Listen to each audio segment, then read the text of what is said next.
Hi, Colin. How you doing, pal? I'm very well, thank you. How are you? Pretty good, pretty good. Just had a cracking couple of days away and now back and ready to go again. I'd like to say thanks for doing this for thedartsforum.com. Not a problem, not a problem. Always a pleasure. Yeah, we really appreciate this. Okay. Obviously, there's a tournament coming up in Blackpool, and it appears to be many of the players' favourites, the match play. How do you feel? You know, what does this tournament mean to you? Obviously, it's been a great tournament for me. I mean, I've had some really good results there. I've had, I think, 2 or 3 semi-finals, 2 or 3 quarters. And in 2005, I actually won it. I think it's just the aura of the place. You know, the Winter Garden, it's a big old building, but you just get a great atmosphere in there. And I don't know, it's just one of them places that the players really love. And it's a place I love playing at as well. Yeah. Leading into the match play, and of course any other major, do you change your routine, your practice schedule, or anything, or is it the same as you would normally do? I wouldn't say I changed loads of things. At this moment in time, I feel as though I'm starting to peak. So I'm just doing, sort of like 20, 25-minute practices, you know. I might do a couple of them a day. I won't stand on the board and pound the board. But 20 minutes will just be banging up my scoring. Another 20 minutes will be doing finishes. And another 20 minutes will just be going on my doubles, practicing the doubles I feel I'm going to be leaving, which is like 16s, 8s, 4s and 20s and 10s. So but basically the long slips now, they're done and dusted, and just basically gearing up now and getting ready to play. On the practice front, do you find it hard to actually shut yourself away and just hammer at the board, you know, even for a 25-minute session? Not really, because I think a lot of people find it harder to do that if they've got a board in their house, whereas I've got a game for them at the end of the garden. So I can come down to this field. This is where I'm talking to you from now, funnily enough, and I've got my music set up in there and everything, and I can just shut the door behind me and just switch on, basically, put a little bit of music on low, and then just sort of like get my arm going for about 5 or 10 minutes and then really knuckle down and try and pummel in that 20 minutes, half hour, what I need to really be doing. So, no, I don't really find it very hard to do. I used to, but now I just see I've got this new lease of life about me with the game, and I can just switch it on. So, do you have a couple of beers while you're practicing? Because I know many players need a little bit of the hand steadying juice to keep the elbow moving. So, no, not when I'm at home. Not when I'm at home. During the day, no. Tonight, this evening, I'm going out with a few powers. I'll be on the practice board for a couple of hours tonight. But in that, I'll play and I'll win, say, 5, 8, 9 games on the trot, and then I'll stand and do a bit of chalking. Then I'll come back on the board again. It's just a matter. I'll probably have a couple of beers then, because I'm basically socialising a little bit, you know, as well as putting in the practice. But the nice thing about it is the boys who I practice with, they know what it's about for me, and there'll be no mucking about. It'll just be, for that couple of hours, that'll be nice and serious. And then what we'll do, we'll all hop in the taxi, and then I'll go and watch them boys play in the charity dance league tonight. So that's when I tend to have a couple of beers. I don't ever drink beer during the day when I'm practicing at home. No, I can't see the point of that. That sounds like a decent night out as well. Well, it is, yeah, and it's all for a good cause. It's for the Waitshall Spastic League, Spastic Society, and, you know, that was actually my first ever singles tournament I ever won when I was about 16, 17 years old. So as and when I'm about on a Wednesday night, if I can still go down and support that charity, I always do. That sounds like good stuff. Yeah. Right, Barney, about a year or maybe 18 months ago, he revealed that he'd contracted diabetes and it's affected his game. You suffer from diabetes. How did that, with the onset of it, affect your game? I think the thing about it was mine had been, I'd been teetering on it for a long time. Diabetes runs in my mum's side of the family. And in 2008, I kept getting salty lips, and I kept getting the shakes a little bit, as if I was nervous. You know, and I thought, what on earth's going on? And I kept reaching for a Mars bar. I just thought my energy was low, and I just needed a little boost, you know. And anyway, I went and got it checked out.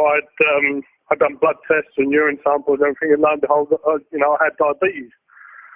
And the only way diabetes really has sort of like affected me is getting the right balance between eating the foods and eating at the right time to play darts, because I was someone that I used to have my big breakfast in the morning, then play darts. You know yourself, you've been to competition, you start at, say, 10 o'clock in the morning, and then if you've done well, which in a lot of the tournaments, I was doing well, you'd be playing finals sort of like 6 and 7 o'clock at night, and in the meantime, I might have only eaten a ham roll. Well, that's not good enough. So now, I carry some like Nature Valley bars with me.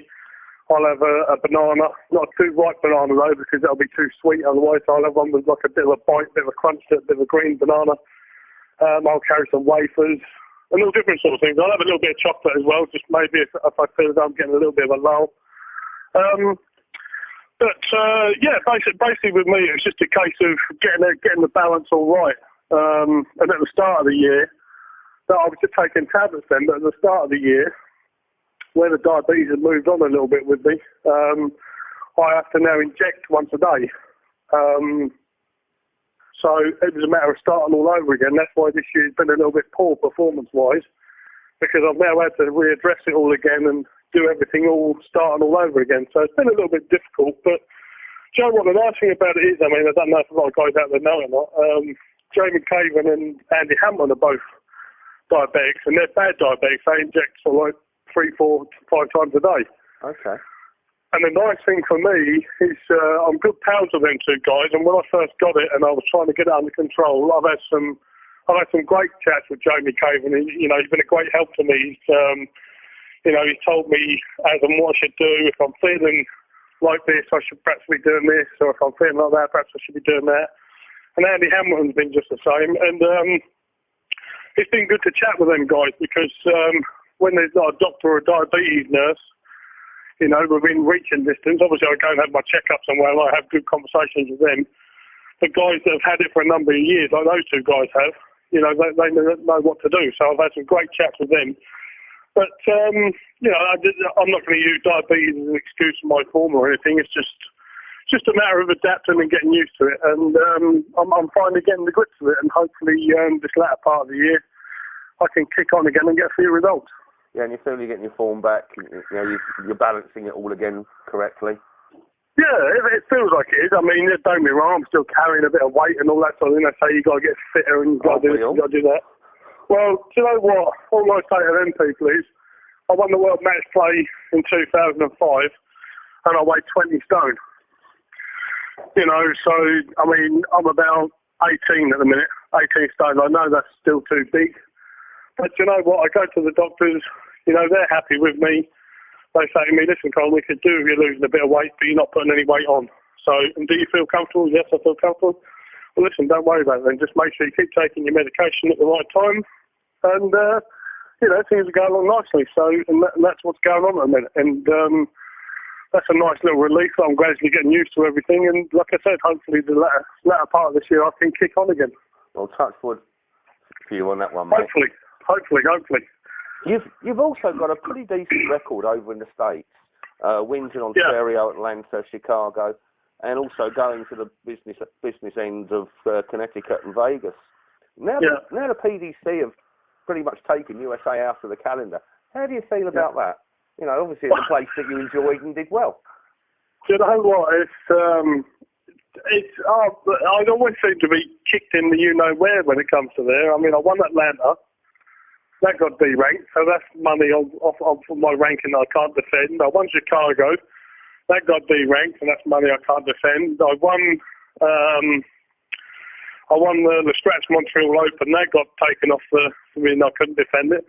And it just got to every year. The US Open, I got to the final and lost the field. That got then D-ranked, and I couldn't defend it. I have to say, it is a little bit frustrating. We used to love going to the States. It was always good to go to the States, and you always knew you were going to get a good game. You always played in a nice venue and whatever. But you know what? The thing about it is, when you look at places like Vegas and whatever, the Americans weren't supporting the tournament. I know they have to. I know they say that it's about booking holidays and all things like that, and it's not cheap. But that's also the same for us. It used to cost us sort of like about £2,000 to go to Vegas. For flights and hotels and food and drink and whatever. So if we're making the effort, they could have made the effort. But it's down to the PDC. I mean, I don't get involved in the run of the darts. I'm just one of these guys that turns up and plays. And hopefully plays well and get results. But it is a big shame that there isn't anything in America at the moment. But that's not to say that nothing will come back. I mean, we've still got the Canadian Masters at the end of August, and another Canadian Pro Tour event. But unfortunately, they're the only two at the moment. Did you lads treat the Vegas one especially as like a holiday with some arrows thrown in, or did you really, or was it more serious? Obviously, it would be more serious for the ranking. But did you base a holiday around that event? No. It was never about having a holiday.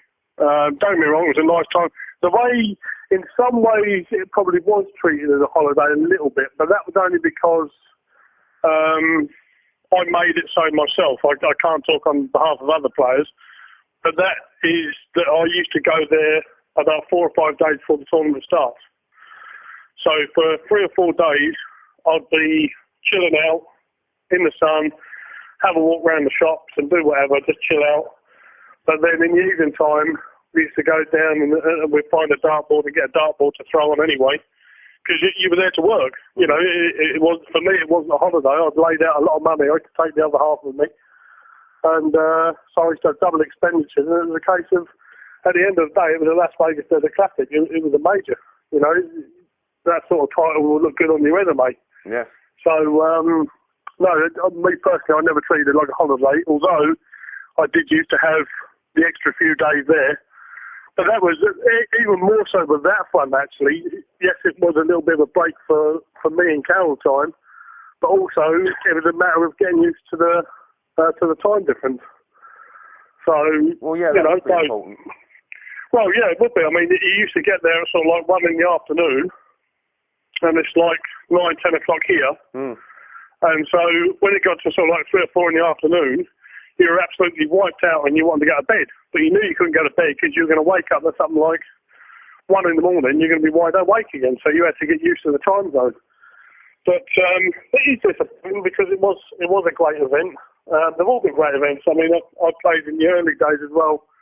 Obviously, when we used to have Cleveland, the Cleveland Darts Extravaganza, the Windy City Open in Boston, that was a fantastic tournament. And obviously Chicago, Windy City Open, they were fantastic tournaments. But if they don't or can't meet the PDC criteria, then they choose to de-rank it, and that's that basically. Like I said, I don't get involved in any of that sort of thing. I'm just Colin Lloyd, professional dart player, and I turn up wherever the ranking points are available.